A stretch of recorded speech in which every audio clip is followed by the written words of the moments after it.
Optic neuropathy. We already know that disc edema ion anterior ischemic optic neuropathy. Anterior ischemic optic neuropathy. So this is the main sign that now you are able to see this disc, complete disc edema here as well. And this is the flame-shaped hemorrhages that you can see. Again, this is the macular edema. Now revise grading system for the hypertensive retinopathy. 1996 में ये हुआ है. Now grade 1, non-malignant retinal changes, this we already discussed. Focal prognosis may depends on height of BP, but and other cardiovascular risk factor equally important for this. So may depends, इस पे depend है कि कितने अरसे तक और कितना आपका ब्लड प्रेशर, ये भी याद रखें. Time duration is also important. अगर आपका ब्लड प्रेशर एक्यूट है, suppose it is 160 by 100 for few days, ये इतना 3-4 दिन के लिए है, फॉर 3 and 4 days, इतना इफेक्ट नहीं करेंगे जब आप कंट्रोल करेंगे. लेकिन अगर आपका 150 और 90 फॉर लॉन्ग टाइम है, that can be more damaging. Again short time में इतना अगर जल्दी कंट्रोल हो जाए, that will be good. That will be not producing this effect prognosis wise. Now malignant or accelerated hemorrhages, hard exudate, we already know, cotton wool spot, optic disc swelling, we know these things. And most cases die, life-threatening, within 2 years if untreated. In treated patient, that is median survival now that is more than 12 years. So if you treat, that survival will be, therefore it is emergency or urgency. Anyone? Treating this condition is emergency or urgency? Emergency. Emergency. To avoid strokes, because strokes will lead to death. Appropriate treatment of the underlying hypertension. If a patient presents with pupil edema from hypertension, then the patient has or should be considered to be in medical crisis. Retinal vessels respond to systemic hypertension. We already discussed this, and the degree to which this can occur depend on the degree of arteriosclerosis again and vessel wall rigidity. Thus, the classical progressive changes of long-standing hypertension are seen in eyes of young patients. I already discussed with you, but are modified in older. Modified means that plus will be the signs of old age. Generalized and focal arteriolar white, this again, you already now able to recognize this moderate opacification of arteriole, black arrow. Again, this is AV, mild retinopathy, arteriovenous narrowing, presence of microaneurysm, retinal hemorrhages, mostly flame-shaped. These are flame-shaped. The arrow will tell you this, the flame-shaped. This one. This is flame-shaped, and these are hard. Now you know that if I ask you that a hard exudate is in nature, what is it? Cell. Hard exudate lipids. Yes. And what is cotton wool spot? Cell soft exudate. That show you what? Ischemia of fundus. Yes, बिल्कुल. So remember this forever. ये कभी भी न बोले कि ये किस तरह, जब भी कोई आपसे पूछे तो इस्कीमिया जहन में बहुत ही इम्पोर्टेंट ले लें कि पेशेंट के लिए बहुत ही खतरा है, तो फौरन ही उसकी ट्रीटमेंट शुरू करनी चाहिए. Anyone, can you tell me what is the arrow show? One is black arrow, one is white arrow. Sir, black arrow hard exudate, sir. Yes, and white arrow. Cartoon wood spot, sir. Cotton woods. Good. Now what this will tell you? ऊपर लिखा हुआ है, ऊपर लिखा हुआ है Arterial narrowing. generalized arterial narrowing. Arterial. It is, I already told you that it is very difficult to compare. You must compare this narrowing with other blood vessels. This may be focal, इस area में होंगे, या complete पूरे funds में होंगे. तो focal भी हो सकते हैं और डिफ्यूज भी हो सकते हैं. ये क्या है? ये दरमियान में जो डिस्क के अंदर है, ये एरिया क्या है? ये कपिंग है. Edema. This is cupping. Oedema तो मार्जिन ब्लड नजर आएंगे जिस तरह मैंने उसमें. ये माइल्ड हाइपरटेंसिव चेंजेस है. वाइट एरो जो है, यहाँ पे आपको ये ब्लड वेसल नजर आ रहे हैं. ये जिस तरह एरो Heavy cross. है ना, नीचे कैसे हैं वाइट एरो. तो ये जो है, ये देखिए, ये वेन है, ये रेड, और ये आर्टरी है. आर्टरी इसके ऊपर से गुजर रही है.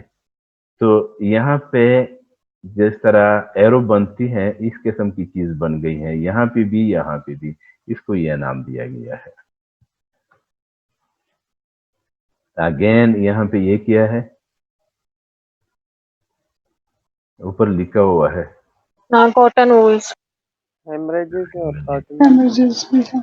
ये यहाँ पे आपकी वाइटनिंग है. देखिए ये cotton wall spot. Disc swelling.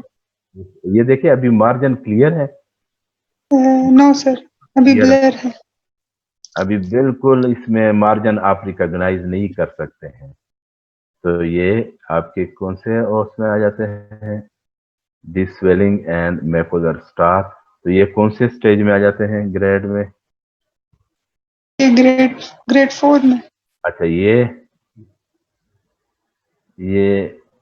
ये आपके देखें, ये बिल्कुल गायब हैं. जिस तरह ये एक्चुअली डायबिटिक पेशेंट है, तो उसमें ये चेंजेस जो मैंने कहा था कि ये ब्लड वेसल इस तरह क्रॉस हो रही है. ये ब्रांच है, इस आर्टरी के ब्रांच है. ये देखिए, ये भी नैरोइंग है, गायब हो रही है यहाँ से. ये देखिए, यहाँ डिस्क मार्जिन जो है क्लियरली विजिबल नहीं है. यहाँ पे जिस तरह क्लियर है, तो हाफ डिस्क से भी ज्यादा सिर्फ ये जगह जो है ये नॉर्मल नजर आ रही है टेम्पोरल, और ये जगह जो है ये नजर. ये क्यों इस तरह पहले इफेक्ट हुआ है, ये बाद में इफेक्ट हो रहा है? आप लोगों से पूछ रहा हूँ. ये देखें, ये सारा डिस्क मार्जिन जो है, यहाँ से लेके ब्लड है तकरीबन, ये सारा ब्लड मार्जिन. यहाँ पे थोड़ा सा हम रिकॉग्नाइज कर सकते हैं कि ये डिस्क मार्जिन है. इसकी क्या वजह हो सकती है कि ये अभी तक इन्वॉल्व नहीं हुआ है? हमने ये पढ़ा था इजेंट वर्ड, तो याद है ना? Yes, sir. Isn't rule. Yes sir. हाँ, तो उसमें क्या है? सर इंफीरियरली जो है रेटिना थिक होती है. हाँ, क्राउडिंग, फाइबर्स की क्राउडिंग है. जहाँ पे क्राउडिंग हो वहाँ पे डेथ जो है, वहाँ पे जो दरवाजे में जब आप लोग निकलते हैं तो रश ज्यादा हो जाता है, तो ज्यादा एडिमा वहाँ पे बन जाता है, जल्दी शो हो जाता है. जहाँ पे रश कम है, फाइबर्स कम है टेम्पोरल साइड पे, ये आपका टेम्पोरल साइड पे है और ये मैकुला है, तो ये रश कम है, फाइबर्स के लिए स्पेस है, वो एकमोडेट कर सकते हैं. तो इसलिए यहाँ पे अभी तक एडिमा नहीं बना हुआ है, जो बाद में बनेगा इस पे. तो पहले ये जो crowding inferior, superior and nasal side, medial side, तो एक्सुडेट्स हैं ये आपके. और अच्छा, ये हम उसमें अगर ये स्टेज है, यही स्टेज है, मैं कहूँ कि ये डायबिटिक है. ये तो काफी एडवांस स्टेज है हाइपरटेंशन के, जो मैंने अब आर्टियोला हाइपरटेंशन के मिलिग्नेंट स्टेज है, क्योंकि डिस्क एडिमा भी है, मैकुलर स्टार भी है, एक्सुडेट्स भी है, कॉटन वूल स्पॉट भी है, हेमरेजेस भी है. तो नैरोविंग भी है, आर्टरियोल नैरोविंग, सारी चीजें, कॉपर वायरिंग भी है, आपको नजर आ रहा है। तो ये मैं अगर आपसे पूछूं कि ये तो डायबिटिक है, तो आप किस तरह अपने आप को डिफेंस करेंगे कि no it is not diabetic, it is hypertensive? What will be the sir sign? Sir sir copper wiring copper wiring sir इसमें है। हाइपरटेंसिव में होती है सर। और सर आर्टीरियल नैरोइंग भी इसकी वो है कि तो उधर वो तो डायबिटिक्स में भी होते हैं, क्योंकि मैंने कहा कि 40 से अबाव यानी 60 एज पे, इस पे तो मैंने अभी तक आपको एज नहीं बताया हुआ है कि इसका एज क्या है। तो ये डायबिटिक पेशेंट भी है, सपोज मैंने कह दिया कि ये डायबिटिक पेशेंट भी है, तो अभी उसने हिस्ट्री भी दिया, लेकिन आपने फंडस जब देख लिया डायबिटिक पेशेंट है, उसके 5-10 ईयर्स उसके हो चुके हैं, वो है एक्चुअली डायबिटिक पेशेंट, लेकिन आपने साइन ये देख लिए, तो अभी आप किस तरह कहेंगे कि ये हाइपरटेंसिव? क्योंकि डायबिटिक भी तो हाइपरटेंसिव हो सकता है, इसमें तो कोई शक नहीं है कि डायबिटिक में तो हाइपरटेंशन कॉमन है। तो अभी ये डायबिटिक पेशेंट है, उसने कहा कि मैं डायबिटिक हूँ, मेरा शुगर इतना है और 10 साल से है, लेकिन आपने जब फंडस देखा तो ये नजर आ गया। तो आप इसको किस तरह डिफरेंशिएट करेंगे कि ये डायबिटिक नहीं है, ये हाइपरटेंसिव है? एक तो आपने ये कहा कि ये वायरिंग इफेक्ट है, कॉपर वायरिंग है, और अपने आप की अभी डायबिटिक डिफरेंस में हमारे पास हेमरेज ज्यादा होती है। क्या हेमरेज? अगर हेमरेज कम है यानी मॉडरेट डायबिटिक है, मॉडरेट एनपीडीआर है, इसमें न्यू ब्लड वेसल्स तो नहीं है ना? Yes sir. सर उसमें इंट्रा रेटिनल मेम्ब्रेन एबनॉर्मेलिटी भी होती है। तो एर्म माइक्रोस तो आपको वो तो एफएफए पे आप डायग्नोस करते हैं ना?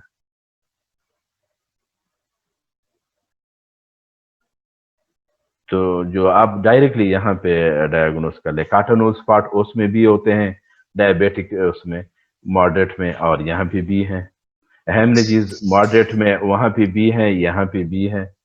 वेनस डायलेटेशन वहां पे भी है, यहाँ पे। कौन सी ऐसी चीज है जो आपको डायबिटिक चेंजेस से हाइपरटेंसिव चेंजेस पे लेके आते हैं? सर आर्टेरियोल और नैरोइंग जो है नैरोइंग और और AV Copper nicking wiring. Sir. Nicking AV nicking. Nicking और ये तो आपको न्यू नजर आ। Vessel sir. अच्छा ये अच्छा ये है कि डायबिटिक में वेनस बीडिंग, यहाँ पे वेनस बीडिंग नहीं है। किसी कोई ये स्पीकर बंद कर ले, घर की आवाजें आ रही हैं। ये देखें, ये इसमें वेनिस बेडिंग नहीं है, अपने स्पीकर ऑफ कर ले।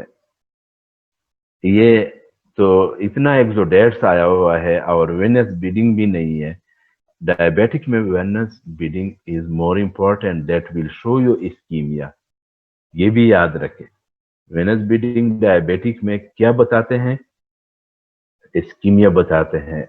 और वहां पे कोई एक्सीडेंट भी नहीं हुआ, फ्यू कार्टन स्पॉट हो सकते हैं, हेमरेजेस हो सकते हैं, लेकिन वेनस ब्लीडिंग इज इंपॉर्टेंट। एक ने कहा कि एरमा इज अगेन इंपॉर्टेंट कि उसमें हो।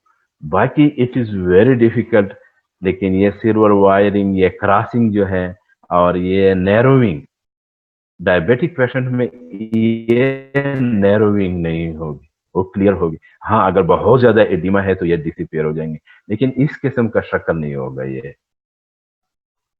हाँ, अगर वो डायबिटिक चेंजेस भी है और हाइपरटेंसिव भी है तो वेनस ब्लीडिंग भी हो सकती है और ये चीजें भी हो सकती हैं, तो दोनों साथ हो सकते हैं। उसमें हम ग्रेडिंग में पे थोड़ा सा, क्योंकि उसमें क्लिनिकल सिग्निफिकेंट मैकुलर एडिमा होगा, लेकिन मैकुलर एडिमा के साथ एक्सोडेट भी हो सकते हैं। तो एक्सोडेट के साथ वहां पे जो लास्ट स्टेज है, जो बहुत ज्यादा इंपॉर्टेंट है, वो एनवीडी है, एनवीई और एनवीडी। इतना डिस्क एडिमा और there is no NVD, no new vessel on the disc, तो ये डायबिटिक नहीं है। इतना डिस्क एडिमा है, इतने एक्सोडेट्स हैं, बट देर इज नो एनवीई। एनवीई कहाँ पे नजर आ रहे हैं? न्यू वेसल्स कहाँ पे भी नहीं है। No. पेरिफेरी पी भी है, न डिस्क में है, और न वेनस बीडिंग है, और न डार्ट एंड ब्लॉट हेमरेजेस। ये फ्लैम शेप्ड है, उसमें डार्ट एंड ब्लॉट हेमरेजेस होंगे। जिस तरह डार्ट हम लगाते हैं, ये कागज पे इंक का एक डब्बा डालते हैं तो उस तरह स्प्रेड हो जाता है, उस किस्म के हेमरेजेस इसमें नहीं है। ठीक। अभी कोराइडोपैथी क्या है? हाइपरटेंसिव कोराइडोपैथी मैनिफेस्ट लेस, वो ऑलरेडी हमने पढ़ लिया कि वो इन्फार्क्शन है, ब्लड वेसल्स की इन्फार्क्शन होगी, पैरारेटिनल ब्लड पिगमेंट एपिथेलियम की इन्फार्क्शन होगी, पैरफोकल इस्कीमिया होगा, कोराइडल वस्कुलेचर जो है वो उसकी अक्लूजन हो जाएगी, बंद हो जाएगी, जो इस्कीमिया है, जो इन्फ्लेमेशन है, और आपके कैपिलरीज जो है, जो उसकी ब्लॉकेज हो जाए कोराइड कैपिलरीज, तो पैरेटिनल पिगमेंट एपिथेलियम जो है वो डैमेज हो जाएगी, जो मैंने उसका साइन बता दिया है। टू कॉमन मैनिफेस्टेशन ऑलरेडी हमने वो तस्वीरें भी देख ली हैं, और यही उसकी डिस्क्रिप्शन है जो मैंने आप लोगों के लिए बताया है। ये ऑलरेडी हमने ये इसमें जरा ये देखें, इसमें थोड़ा सा इस पिक्चर में ये कॉमन है एज कंपेयर टू दिस। तो दिस इज हाइपरटेंसिव एंड कोराइडोपैथी। ये देखिए, ये कार्टनोल्स, ये कोराइड है, कोराइड में और कार्टनोल स्पॉट में। अब now you will differentiate, these are the infarction side of choroid, और कार्टनोल स्पॉट आपको व्हाइट कॉटन की तरह दिखाई देते थे। और ये एंडोसाइनिन ग्रीन है, ये एफएफए नहीं। अगर ये स्लाइड में आपको एग्जाम में रखो तो आप इसको एंडोसाइनिन थोड़ा सा पढ़ लेके एंडोसाइनिन किस तरह हमें दिखाई देंगे एज कंपेयर टू एफएफए। हम एंडोसाइनिन ग्रीन क्यों करते हैं एंड एफएफए के लिए नहीं, क्यों नहीं करते, ये थोड़ा सा अभी पढ़ ले। और रेटिनल डिटैचमेंट हमने वो कर लिया। अच्छा, अभी आते हैं उसका effect on vein occlusion. Hypertension is one of the most common cause of vein occlusion. It contribute to thrombosis which in turn leads to vein occlusion. देखिए मैकेनिज्म यही है, how they are going to occlude because of thrombosis. Some 50% of branch retinal vein occlusion are linked to hypertension. जरूरी नहीं है कि सारे जो मैंने पहले ही कहा था कि सारे वो it is one of the cause. बाकी एम्बोलाई हो सकते हैं, मुख्तलिफ किस्म के कार्डियक वाल्व डिफेक्ट हो सकते हैं जहाँ से आपको एम्बोलाई मिल जाते हैं और आपके रेटिनल वस्कुलेचर को बंद कर लेते हैं। Now the clinical picture, middle age patient जो है एक्यूट विजन लॉस के साथ होंगे, और फंडास्कोपी जो है ये सारे जितने भी जो हमने अभी पढ़े हैं ये इस किस्म के कार्टनोल स्पॉट जो अगर इस्कीमिक है, वेन अक्लूजन इस्कीमिक भी हो सकती है और नॉन इस्कीमिक भी। इस्कीमिक जब होगी तो कार्टनोल स्पॉट ज्यादा होंगे, नॉन इस्कीमिक में थोड़ा सा कार्टनोल स्पॉट कम होंगे लेकिन एक दो होंगे। ये क्यों इंपॉर्टेंट है? क्योंकि इस्कीमिक जिसमें कार्टनोल स्पॉट ज्यादा है उसमें विजन लॉस भी ज्यादा होगी, और उसमें न्यू वेसल्स फॉर्मेशन जो है वो भी ज्यादा होगी, दैट विल इंक्रीज। अगर न्यू ब्लड वेसल्स फॉर्मेशन ज्यादा होगी इस्कीमिया में तो उसमें एनवीजी 100 डेज ग्लाकोमा या 90 डेज ग्लाकोमा जिसे हम कहते हैं, नाम तो सुना होगा। तो 3 महीने में हम पेशेंट को महीने में हम पेशेंट को एग्जामिन करते हैं, ब्रांच रेटिनल वेन अक्लूजन को भी और सेंट्रल वेन अक्लूजन को भी देखते हैं कि लोकलाइज्ड या पेरिफेरी पे न्यू ब्लड वेसल्स तो नहीं बने हैं। अगर वो बने हैं then we will go for this treatment of NVG. This is NVG, ना sorry, central retinal vein occlusion. This is a typical picture of central retinal vein occlusion. Now, if it is ischemic, there will be severe visual loss. If it is non-ischemic, then there will be less visual loss. Again, involvement of the macula. It is you have if a special branch for macula. What is that branch? Cilioretinal artery. Cilioretinal artery. अभी ये देखें, इसमें haemorrhages देखें, इसमें कार्टनोल spot एक दो नजर आ रहे हैं, और है जिस पे हेमरेजेस हैं यहाँ पे मैकुलर हेमरेजेस हैं, यहाँ पे थोड़ा सा एक्सोडेट्स भी है, यहाँ ब्लड वेसल्स की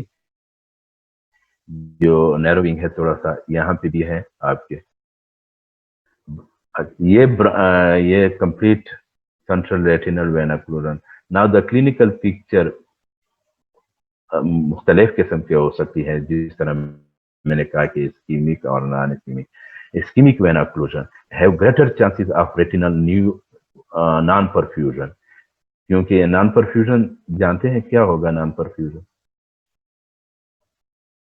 जहाँ पे ब्लड नहीं जा रहा सर, ब्लड सप्लाई नहीं जा हाँ, तो वहां पे इस्कीमिया होगा, फिर new blood vessel angiogenic factor develop होंगे और फिर वहां पे न्यू ब्लड वेसल्स होंगे। ये सिंपल है। And which increase the chances of neovascularization. Complication of neovascularization, we know that is glaucoma, traction, and vitreous hemorrhage.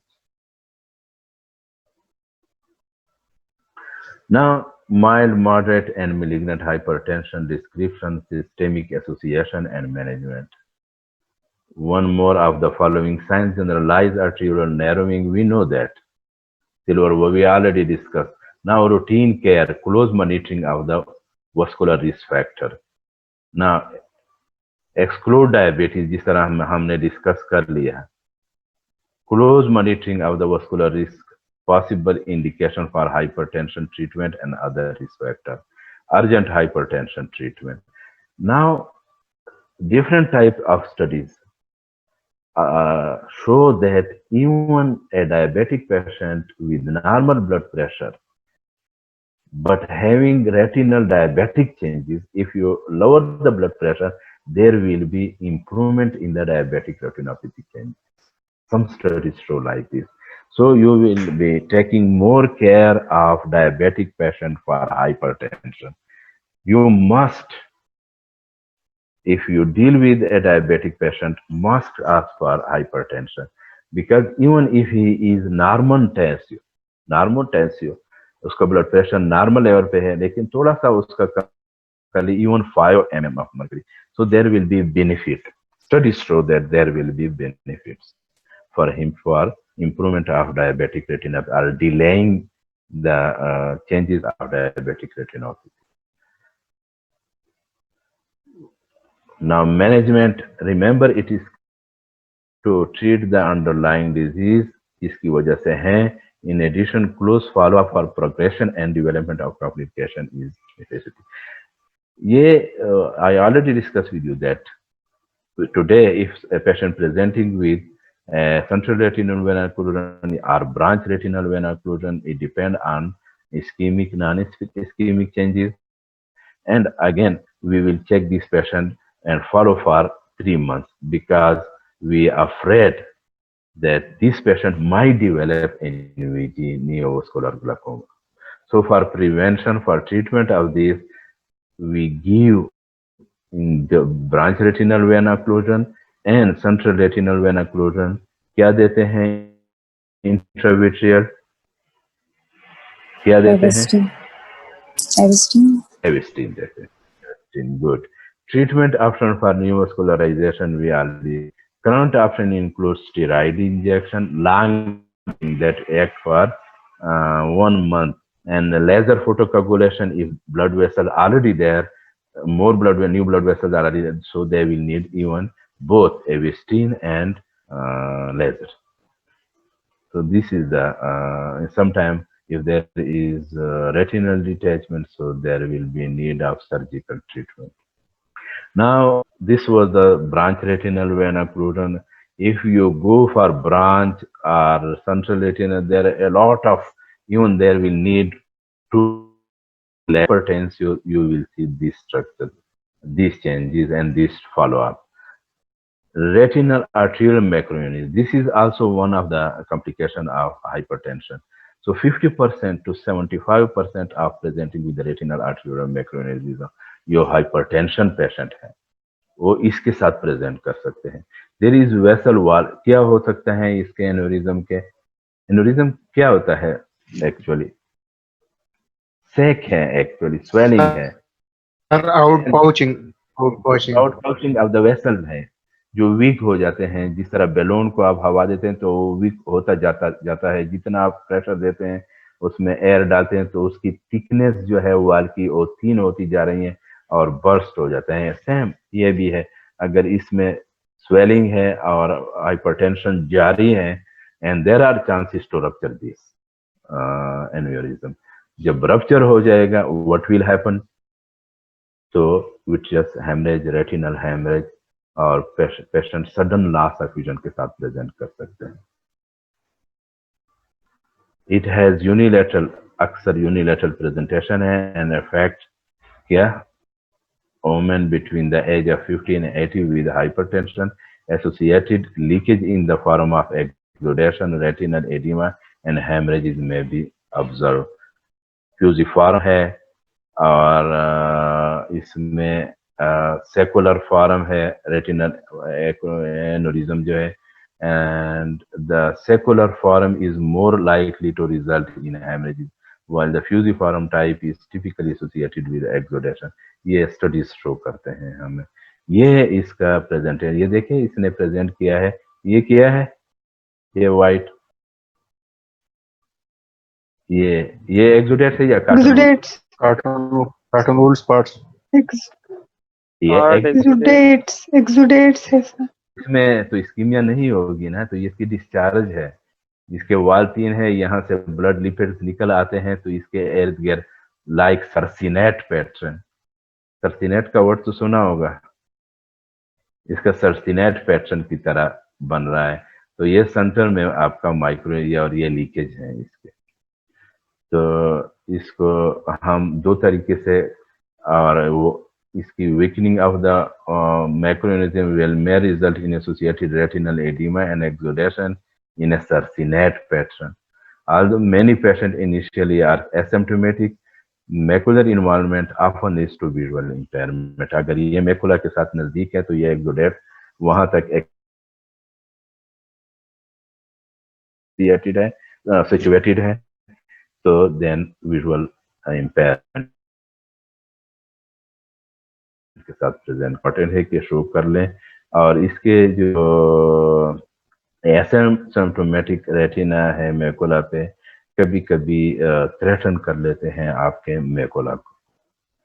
And treatment क्या है इसकी, associated with leaking retinal aneurysm जो है near the macula and persistent और progressive and particular if pulsating artery wall is noted. अभी कोंडोस्कोपी करेंगे, सीखेंगे, ब्लड वेसल्स की नेचर देखेंगे, उसकी पल्सेटिंग स्टेट देखेंगे, ये बहुत ही मुश्किल है कि डिटेक्ट कर ले pulsating.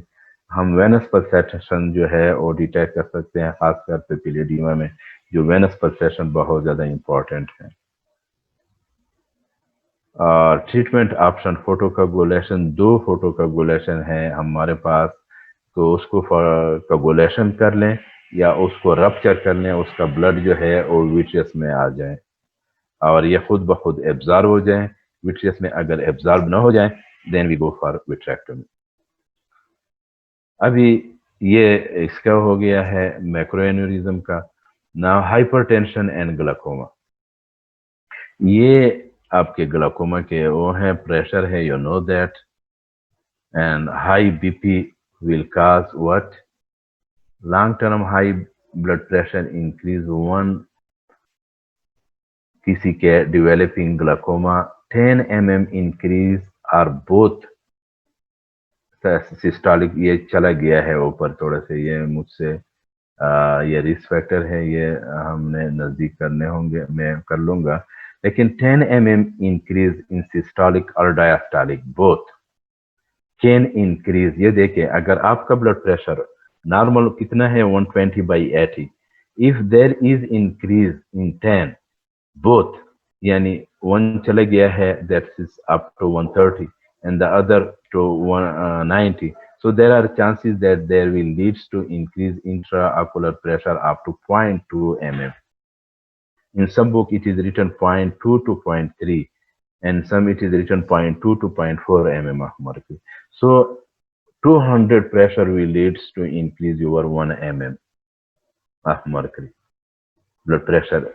So this will leads to again chances of hypertension, development of glaucoma.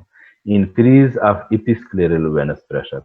So if there is increase in episcleral venous pressure because of hypertension, that is now important, because it will 1 mm increase in episcleral venous pressure will increase 1 mm of your IOP. So directly correlated with each other, because ocular perfusion pressure is strong risk factor for glaucoma. Ocular perfusion pressure is the relationship between the eye pressure and the blood flow pressure. Because if there is difference in between these two, so the nutrient will go out from the blood vessel and nourish the eye structure. If there is less, then there are more chances of less nourishment of the ocular structure. If the blood pressure is low, especially if the eye pressure is elevated, blood has difficult getting into the eye to supply oxygen, an important nutrient, and to remove waste product. You know that. Now, this was the relation with the hypertension and glaucoma. Now, here, subconjunctival hemorrhages. Because of the high blood pressure, these delicate blood vessels of conjunctiva in older people are having more chances as compared to young. More fragile blood vessels in the old people. So less high blood pressure for long time will lead to this conjunctival hemorrhage, subconjunctival. Even if a young person, there is a special protocol for subconjunctival hemorrhage. The first young one, just treat it, give Polyfax, and it will take 20 days the disappearance of the conjunctival hemorrhages. But if again occur, then you will go for a lot of lab investigation, blood morphology,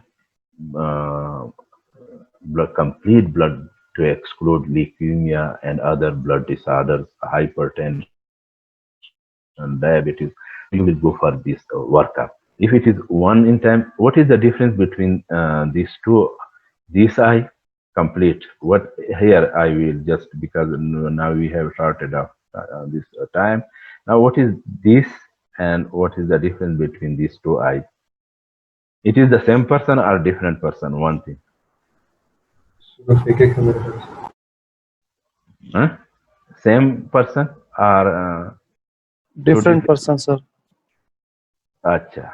Now what is the difference between these two eyes? One is the hemorrhage size. Here it is the only medial side, and this is the complete. Now what is the other difference in these two eyes? The one which is complete is pseudophakic. Pseudophakic, yes. Because you see, this was the main point that I was asking. This is black jagged pupil and this is not black jagged pupil. Ocular ischemic syndrome. So these are again, there are other causes of ocular, but among that, hypertension is one of the causes of ocular ischemic syndrome.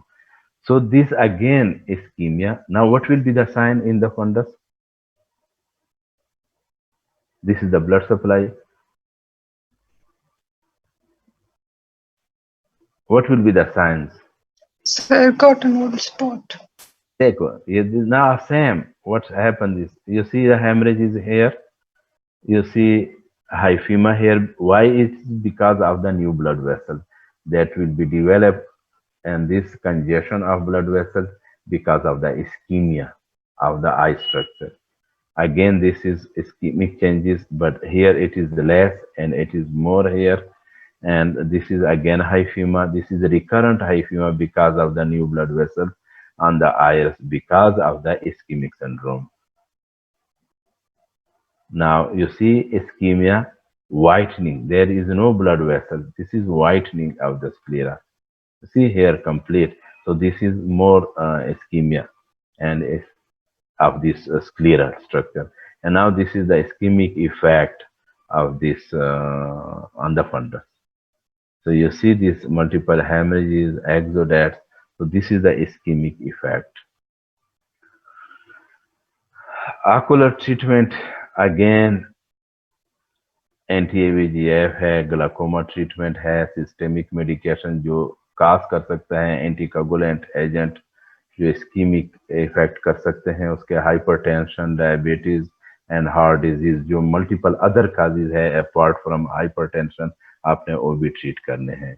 Even कैराटिड and आर्ट्रैक्टोमी भी करते हैं।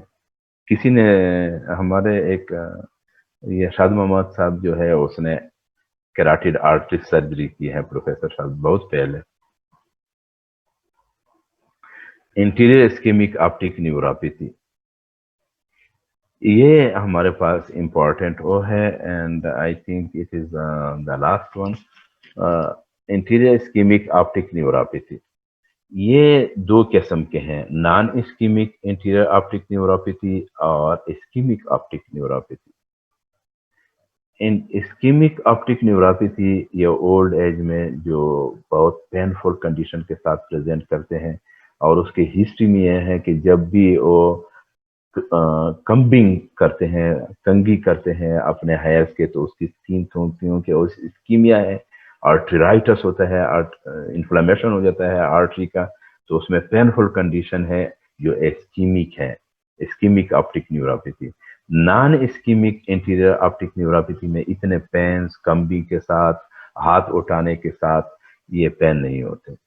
तो वो जो है interior ischaemic वो emergency है, उसको आपने स्टेरॉइड देना है, उसको भी वही ऑप्टिक नर्व फंक्शन डिफेक्ट के साथ, इवन ब्लाइंडनेस के साथ वो प्रेजेंट कर सकते हैं। किस चीज के साथ? ऑप्टिक नर्व फंक्शन के साथ, जो वो डिस्टर्ब हो जाते हैं। तो जो कॉमन है वो नॉन आर्थरेटिक जो है वो कॉमन है, जो उसमें इन्फ्लेमेशन नहीं होते आर्टरीज के, और उसमें सीवियरिटी जो है फंडस की वो भी इतनी ज्यादा नहीं होती जितना वो इंटीरियर इस्कीमिक ऑप्टिक न्यूरोपैथी में हो जाती है। और उसमें विजुअल लॉस जो है नॉन आर्थरेटिक में जो है, जो इन्फ्लेमेशन नहीं है उसमें, तो उसमें विजुअल लॉस के चांसेस भी कम है एज कंपेयर टू आर्थरेटिक है।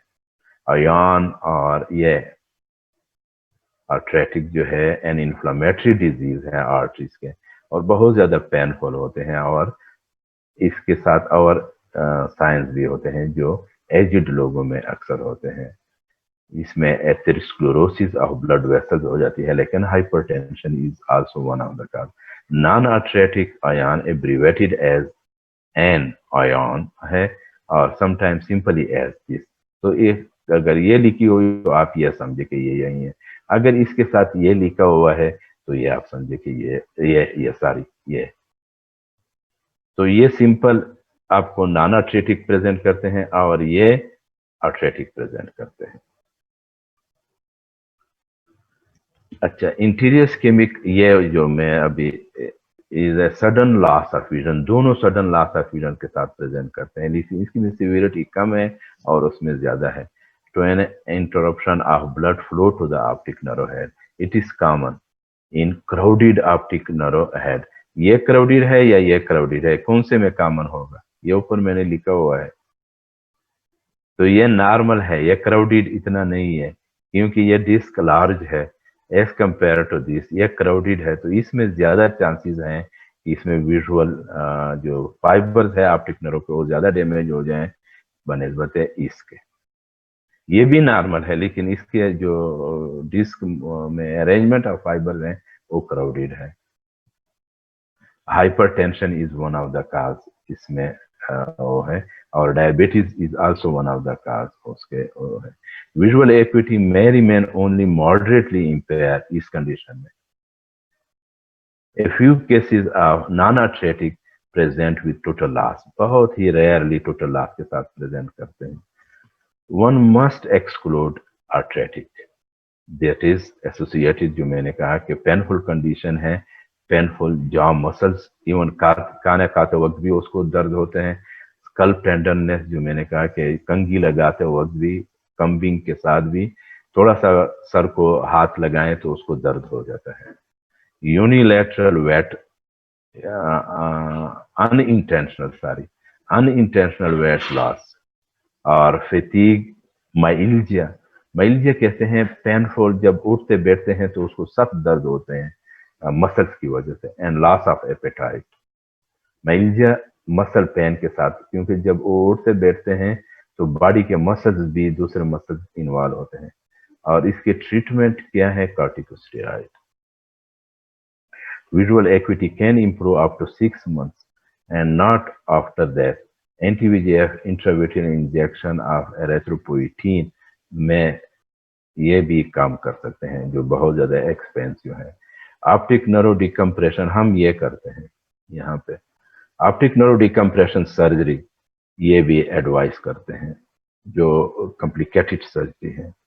सम ट्रायल्स आर अक्सर अच्छे सेंटर्स में यहाँ पे भी डॉक्टर प्रोफेसर इब्रार ने 1-2 के किए हैं सर्जरीज।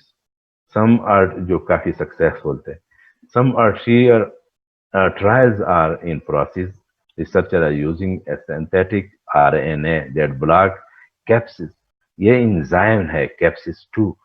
capsid-2 एक इंजाइम है जो आजकल ये लोग इस्तेमाल करते हैं। That is an important enzyme in the apoptosis। apoptosis तो आप जानते हैं, जो inflammatory process में इन्वॉल्व होते हैं। It belong to a family। ये इस उसके वो है इंजाइम के, ये है कि ये कौन से फैमिली के साथ ताल्लुक रखता है। ये हम यहाँ पे इस्तेमाल नहीं किया, मैंने नहीं देखे हैं कि ये कोई इस्तेमाल करता है। हम ये एंटी-VEGF और ये, लेकिन आपको इल्म के लिहाज से पता होना चाहिए कि एक और चीज भी है, एरिथ्रोपोइटीन भी है और ये भी है। History examination, complete visual function test of optic nerve visual field, FFA, OCT, lab test, C reactive protein. C reactive protein ये आर्थरेटिक जो इन्फ्लेमेटरी है उस, और ये दोनों उसमें बहुत ज्यादा हाई हो जाते हैं ये दोनों। तो इसमें हम स्टेरॉइड देते हैं, और स्टेरॉइड देते वक्त we are taking care that the patient is not hypertensive. उसके लीवर फंक्शन टेस्ट करते हैं, ऐसा ना हो कि उसको, क्योंकि वो ऑलरेडी 60 पे होते हैं, 60H पे, and we should not interfere their general health. उसको हाइपरटेंशन में शिफ्ट करने और ज्यादा करने, क्योंकि steroid will increase hypertension, so we will be giving others anti hypertensive medicine as well.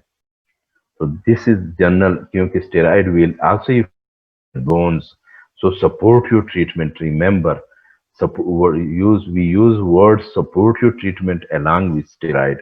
So along with steroid, we give support your treatment for others like hypertension development, like bone structure, body weight loss, and nutrition. So we will taking care on the other side as well.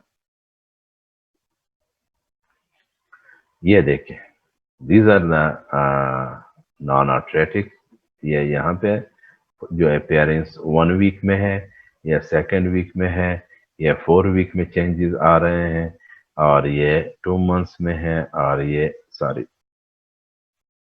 और ये आपके 3 months में है, और ये आपका पैल disc after 6 months, जो हमने कहा कि 6 months तक चेंजेस जारी रहते हैं। ये इसके, ये देखें, ये नीचे। Now here you can see this edema। Now here you can see leakage, और यहाँ पे लीकेज नहीं है, और आपके जो यहाँ पे अफेक्टेड है इस्कीमिक चेंजेस हैं, लीकेज नहीं है। Now you can see because it will affect your lower visual field। This is the upper portion of the disc, so the upper fibers are responsible for lower visual field, so this lower visual field will be affected. In most cases of this, vision worsens progressively over 2 weeks and then remains stable over time. The visual acuity does not appear to us once the disc edema has resolved. Hypertensive retinopathy and diabetic retinopathy, जो मैं आप लोगों को कह रहा था कि ये डिफरेंस है।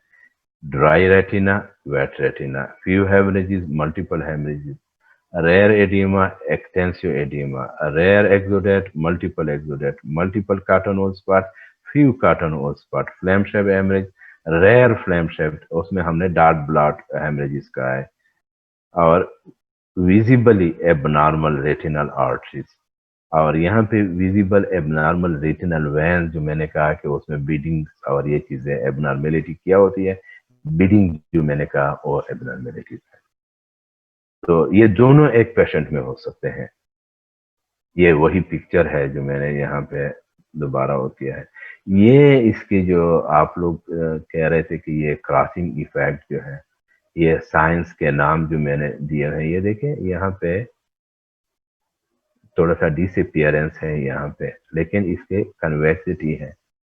तो ये इसको डिसअपियरेंस, ये साइन है, और ये सॉलिड साइन है, ये बोनेट साइन है, और ये लाइन जो आपको ब्लड वेसल्स का नजर आता है, ये कॉपर वायर रिफ्लेक्स है। ये आपका वो दोनों को प्रेजेंट करता है। ये चोंच पेन की तरह बन चुका है ये, तो इसको गन साइंस कहते हैं। ये आर्टिकुलर नैरोविंग है जो आपको नजर आ रहे हैं, नॉर्मल है ये एबनॉर्मल देखें अभी आपके एक्सोडेट और ये चीजें, cotton wool spot, exudate hard, exudate flame shape, और ये आपके हाइपरटेंसिव रेटिनोपैथी ग्रेड 4 जो आपके मैकुला है और डिस्क एडिमा है, मैकुलर स्टार है, ब्लड डिस्क मार्जिन है जो नजर आ रहे हैं। ये सीवियर इसका वो है, हाइपरटेंसिव रेटिनोपैथी है। ये आपके कैटरेक्ट इस्कीमिक सिंड्रोम के जितने भी वो चेंजेस आ रहे हैं, और ये सेंट्रल रेटिनल वेन ऑक्लूजन के पिक्चर्स हैं, ये जो मैंने ABCD और ये NVG डेवलप हो रही है इसमें। अच्छा, ये जो मैं आपको कह रहा था कि वेनस बीडिंग इसमें वो है, आ सकते हैं। ये देखें मुख्तलिफ किस्म के ये वेन जो है, यहाँ यहाँ यहाँ यहाँ पैर, ये जिस तरह तस्बीह होते हैं उस किस्म के अपीयरेंस, खासकर यहाँ पे आपको तस्बीह ज्यादा नजर दिखाई देंगे। ये जो ब्लैक एरो है यहाँ पे, ये थोड़े से इसके सेगमेंटेशन है, तो ये आपको यहाँ पे ज्यादा दिखाई देंगे। यहाँ पे भी है, ये भी है, थोड़े से तस्बीह की तरह है। ये आपके वो डॉट एंड ब्लॉट और ये चीजें हैं, और ये एक वो है रेटिनल हाइपर परफ्यूजन। अच्छा, ये जो मैंने कहा कि डायबिटिक में हम ब्लड फ्लो हाइपरटेंशन अगर कम भी कर लें तो डायबिटिक पेशेंट के लिए काफी हेल्पफुल है। जो यहाँ पे मैंने लिखा हुआ है आपको कि reduce retinal blood flow tends to protect from advancing retinopathy. This include moderate carotid artery stenosis and raise intraocular pressure. एक तरफ तो ये बीमारी है, लेकिन आपकी डायबिटिक रेटिनोपैथी पे पॉजिटिव इफेक्ट नजर आ रहे हैं। तो इसका मतलब ये नहीं है कि इसको हम ट्रीट ना कर लें, लेकिन हम ब्लड प्रेशर को ट्रीट कर लें कि ब्लड प्रेशर डाउन हो रहा है। लेकिन कैरोटिड आर्टरी स्टेनोसिस को, क्योंकि ये ब्रेन जो हमारा वाइटल ऑर्गन है, जो जिंदगी के लिए अहम है, now we will be treating this condition as, but it will be having positive effect on your diabetic retinopathy. ये एस्टेब्लिश जो मैंने कहा कि अगर आप ट्रीट करते जाएं तो that will be giving a positive effect on your diabetes 1। अच्छा, टाइप 1 जो है वो AC inhibitor calcium channel, type 2 जो है डायबिटीज जो है blood pressure lowering that important rather than the choice of agent. ये इसके वो है एक स्टडीज है जिसने डायबिटीज में आपके सिस्टोलिक डायस्टोलिक ट्रीटमेंट किए हैं और ग्रेडिंग किया है कि इतना हो तो फिर हम ट्रीट करेंगे, इतना हो तो ये हम टारगेट अचीव कर लें, कि हम ये टारगेट अचीव कर ले कि सिस्टोलिक इतना हो और डायस्टोलिक इतना हो, तो इस पे काफी इफेक्ट आ जाते हैं। Thank you very much for listening, for giving time to me. Thank you sir. अच्छा, इसमें अभी हमने हाइपरटेंशन के आई में हमने ग्लाकोमा भी डायबिट वर्सनिंग ऑफ डायबिटिक रेटिनोपैथी भी, और डायबिटिक रेटिनोपैथी मैंने थोड़ी सी ये मैं शेयर कर रहा हूँ, मैंने थोड़ी सी ज्यादा लिखी है इसके जो स्टडीज हैं, क्योंकि ये आपके लिए वैसे भी नॉर्मल लाइफ में आप तो ऑप्थेल्मोलॉजी को छोड़ेंगे तो नहीं ना, तो ये आपके नॉर्मल लाइफ में भी आपके हेल्प करेंगे कि ये नहीं है कि हम डायबिटिक सिर्फ फोकस कर ले डायबिटिक रेटिनोपैथी पे, हमने उसका ब्लड प्रेशर भी चेक करना है, दूसरे स्ट्रक्चर किडनी फंक्शन जो है वो भी चेक करने हैं, और इस्कीमिया के पॉजिटिव इफेक्ट भी है जनरल जो लेस ब्लड सप्लाई है। और इसका ये मतलब भी नहीं है कि हम उसको ट्रीट न कर ले, हाँ ट्रीट कर ले, लेकिन ब्लड प्रेशर को भी साथ कंट्रोल कर ले। और ये आपके ऑफ्थल्मोलॉजी पे खासकर रेटिना, कोराइड और एपिस्क्लेरल ब्लड प्रेशर और आपके इंटीरियर सेगमेंट इस्कीमिया और पोस्टीरियर सेगमेंट इस्कीमिया और ऑप्टिक नर्व इस्कीमिया, आर्थरेटिक, नॉन आर्थरेटिक जो है, ये वैसे अलग सब्जेक्ट हैं, आर्थरेटिक, नॉन आर्थरेटिक, लेकिन hypertension is also one of the most important cause, therefore I brought here. बाद किताबों में आपको ये इस तरह नहीं दिएंगे, लेकिन हाइपरटेंशन बहुत ज़्यादा कॉमन है, बहुत ज़्यादा इम्पोर्टेंट है, और अक्सर लोग जो 60 और इसके होते हैं तो उसमें हाइपरटेंशन भी हो जाता है, और ये आर्थरेटिक और नॉन आर्थरेटिक आर्थराइटिस भी हो जाता है उसका। ठीक है, कल इंशाल्लाह थायराइड पढ़ेंगे। सही, रेटिनल हाइपर परफ्यूजन का मतलब क्या है?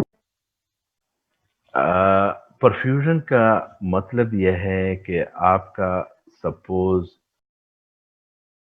एक साइड पे प्रेशर 80 है एग्जाम्पल, और दूसरे साइड पे आपका प्रेशर 60 है, तो इसमें 80 की तरफ से जब प्रेशर आ रहा है तो 60 तक चीजें निकलेंगे ब्लड वेसल से। 80 और 60 के दरमियान जो ब्लड वेसल्स हैं, इनसे आपके इस प्रेशर पे न्यूट्रिएंट्स निकलेंगे, तो ये 20 प्रेशर आ गया ना डिफरेंस। तो ये को हम परफ्यूजन के आपके जो न्यूट्रिएंट्स हैं ब्लड वेसल्स के बाहर निकलेंगे।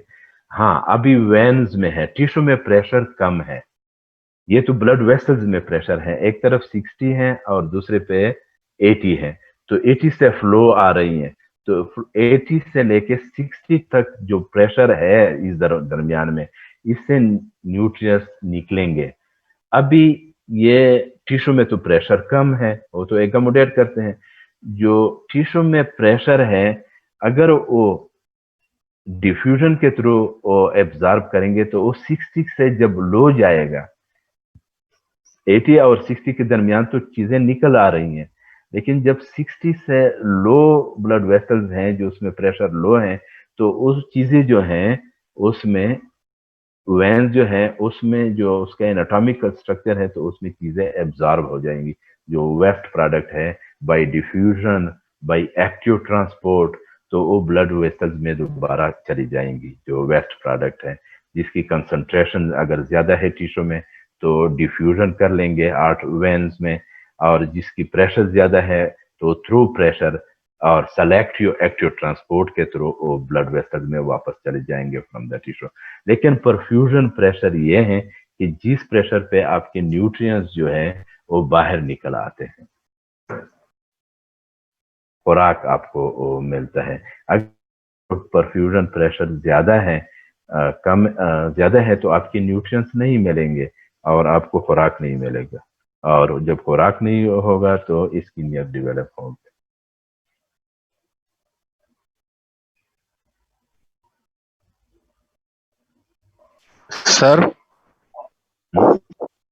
सर ये जो मैकुलर स्टार बनता है सर, इसकी पैथोफिजियोलॉजी क्या है, किस मैकेनिज्म थ्रू बनता है सर?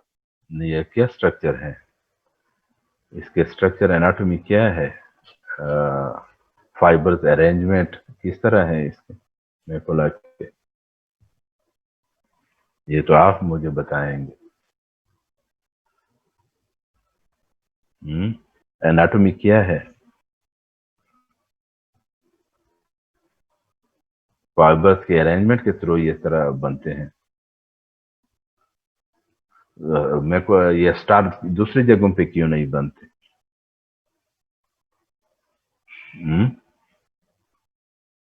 असद ये स्टार दूसरे जगहों पे, ये तो एक एनाटॉमिकल स्ट्रक्चर की वजह से, ये आपके फाइबर्स अरेंजमेंट की वजह से जो है आपके इस तरह वो है, जहाँ पे फाइबर, इसमें कोई फाइबर ज्यादा है या आपके इसके जो मैकुलर जो फाइबर्स हैं, ये उसके आगे ऊपर नीचे जो फाइबर्स हैं वो तो बू कर लेते हैं ना, ऊपर बस ऊपर चले जाते हैं, बाद नीचे चले जाते हैं फाइबर्स, किस तरह अरेंजमेंट है, तो इस वजह से आपको ये मैकुलर स्टार्स और ये मिल जाते हैं। सर लो ब्लड प्रेशर तो उसमें भी सब कंजक्टाइवल हेमरेज हो सकता है? ट्रामा हो तो बिल्कुल हो सकता है।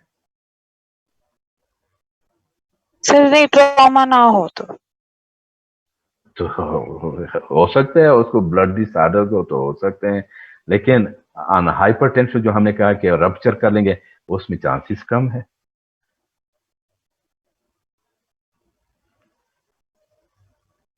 बाद लोगों को तो वैसे भी इडियोपैथिक हो जाते हैं, और बाद पेशेंट जो हैं, जो खासकर मैं आपके साथ ये शेयर कर लूं कि जो बाद फीमेल की जो शादियां होती हैं, जो वहाँ पे नहीं करना चाहते हैं, तो वो इंड्यूस कर लेते हैं सब कंजक्टाइवल हेमरेज, थोड़ा सा ट्रामा कर लेते हैं, और वो कहते हैं कि बार बार आंखों से खून आता है।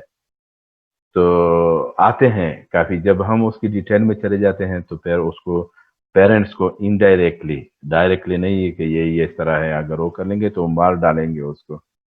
तो इस तरह हम इनडायरेक्टली उसको कन्विंस करें कि ये हो सकता है इसके साथ टेंशन हो या ये हो, ये नहीं कहते हैं कि ये सेल्फ इंड्यूस कर लेते हैं।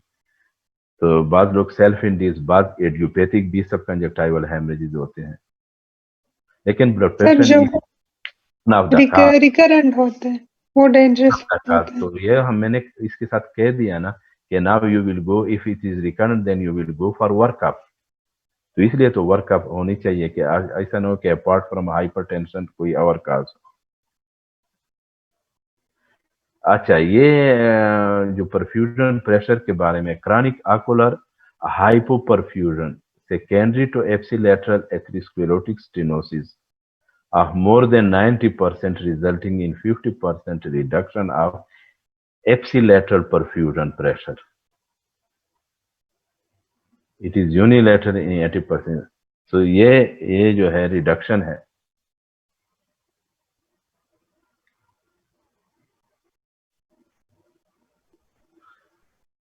ये आकुलर, ये यहाँ पे ocular perfusion pressure is a strong risk factor for glaucoma. Ocular perfusion pressure is the relationship between the eye pressure and the blood pressure. ये मैंने एक्सप्लेन किया है। If the blood pressure is low, blood pressure की बात कर रहा हूँ, especially if the eye pressure is elevated, blood has difficulty. अगर आपका IUP जो है, सपोज वो 30 है, और वेनस प्रेशर जो आपका आंख के अंदर है वो 15 है, तो वेंस जो है वो ड्रेनेज या आर्टरी की जो वो है 25 है, तो वो 25 है, तो वो क्या उसे खुराक निकल सकती है? नहीं निकल सकती है, क्योंकि आपका प्रेशर आंख के अंदर ज्यादा है। तो that will not allowed the nutrients to go out from your blood vessel, so that will be affecting your blood supply. So now who was asking about this perfusion pressure? So this is the, and I already told you that what is the perfusion pressure. जो difference है, जो उसके आगे अभी आंख के अंदर जो प्रेशर है वो 30 है, जो आपके ब्लड वेसल्स में प्रेशर है वो 20 है, आर्टरी और वेंस के दरमियान। तो ये क्या उससे ज्यादा है? आंख से ज्यादा है? नहीं। Now there are less chances that nutrient will leak from the blood vessel to nourish the eye structure, क्योंकि वहां पे तो बहुत ज्यादा टाइटनेस है, तो किस तरह निकलेंगी चीजें? क्लियर? Yes sir. सर एक और बात है इसमें सर। हेलो सर, ये परफ्यूजन प्रेशर में इस तरह हो सकता है कि आर्टीरियल प्रेशर ज्यादा होगा ओकुलर प्रेशर से, ताकि उनको न्यूट्रिएंट्स मिले, फिर तो ओकुलर प्रेशर ज्यादा। आपने ये जो अपने साथ बैठ जाएं और इस पे सोच कर लें, हाँ अगर आप मैं आर्टीरियल प्रेशर यहाँ तक लाऊं और अगर इंट्राओकुलर प्रेशर डाउन कर लो तो इस पे फिर क्या इफेक्ट, तो आप जमा करते प्लस माइनस करते जाएं और अपने पास इसके रिजल्ट नोट करते जाएं। नहीं सर, मेरा मतलब था सर वेस्ट प्रोडक्ट के लिए तो फिर वीनस प्रेशर कम होगा ना as compare to the ocular pressure. नहीं, तो ये तो आपने देखना है कि कितना है इंट्रा आर्टरी में, आर्ट्रियोल्स में और वेन्यूल में कितना प्रेशर है। Okay sir. इसलिए तो ग्लाकोमा डेवलपमेंट के दो थ्योरी हैं, अगर आपको याद हो यूसुफ ने बताए थे, ischaemic and non ischaemic. Primary open angle glaucoma के लिए दो थ्योरीज हैं, इस्कीमिक और नॉन इस्कीमिक। तो वो तो पढ़े, दोबारा जाएं और देख लें। जो इस्कीमिक जो है उसके इंट्रा आकुलर प्रेशर जो है वो ब्लड वेसल्स पे प्रेशर डालेंगे और आपको इस्कीमिक चेंजेस देंगे और उसका विशेष साइकिल बन जाएगा। फिर ये किसने वो लाइन किया है, ये कौन कर रहा है मेरे स्लाइड पे? सर ये हम नहीं कर सकते सर, ये शायद आपके लैपटॉप के साथ वो होगा। ठीक है, तो ये इस पे आप प्लस माइनस करते जाएं। किस तरह आप एक बाल्टी में जो उसमें पानी भर चुका है ऑलरेडी और पानी डाल सकते हैं, जब डालेंगे तो बाहर निकलेंगे, कोई फायदा नहीं होगा डालने में। ठीक है, इसमें तो कोई इस तरह वो नहीं है, यस सर। कॉम्प्लिकेशन की बात नहीं है। और तो हमारे ब्लड प्रेशर पे कोराइड पे इफेक्ट हैं, glaucoma, episcleral venous pressure, glaucoma, optic nerve और डायबिटिक रेटिनोपैथी और दूसरे जो एस्कीमिक सिंड्रोम है उस पे, और आर्थरेटिक नॉन आर्थरेटिक। तो ये चीजें हमें हाइपरटेंशन कॉम्प्लिकेशन आई में। हाँ, दूसरी बात यह है कि जब भी हम सर्जरी करते हैं तो पेशेंट का ब्लड प्रेशर जरूर चेक करते हैं। अगर ज्यादा है खासकर डीसीआर वगैरह में तो हम उसको ब्लड प्रेशर कंट्रोल करके फिर हम, क्योंकि हेमरेजिस के चांसेस ज्यादा होते हैं, ब्लीडिंग के चांसेस ज्यादा होते हैं, तो इसलिए हम पहले से उसका ब्लड प्रेशर। और दूसरी बात यह है कि ब्लड प्रेशर कंट्रोल करके इसलिए कि हम उसको एड्रीनलिन इंजेक्शन देंगे विद लोकल एनेस्थेटिक, तो वो ब्लड प्रेशर को और भी ज्यादा कर सकते हैं, जो सिस्टेमिक सिस्टम पे भी इफेक्ट कर लेंगे और लोकली भी ब्लीडिंग ज्यादा होगी, तो हार्ट अटैक के चांसेस भी हो जाएंगे और सेरेब्रोवास्कुलर भी हो जाएंगे और लोकली हमें ब्लीडिंग भी होगी। तो इसलिए हाइपरटेंसिव पेशेंट जब भी सर्जरी के लिए जाएं तो वो जरूर अपना ब्लड प्रेशर चेक करवाएं और कंट्रोल करवाएं। और बाद हाइपरटेंसिव पेशेंट को उसका जो कंट्रोल है या थोड़ा सा कंट्रोल होता है तो हम non adrenaline plain xylocaine injection देते हैं उसको, इसमें एड्रीनलिन नहीं होते। Thank you very much. Sir जी सर ये प्रेजेंटेशन मिल जाएगा सर? अभी सर ये पावर पॉइंट प्रेजेंटेशन अभी अभी दे देता हूँ, अभी आपको जी मिल सर। जाएगा। Okay, thank you sir. Sir वो आपके एनाटॉमी की एक लेंस वाली प्रेजेंटेशन थी सर, काइंडली अगर वो भी शेयर कर दें। तो नहीं होगा अभी, तो गायब है। अभी इसको मैं शेयर कर रहा हूँ, काफी टाइम हो गया।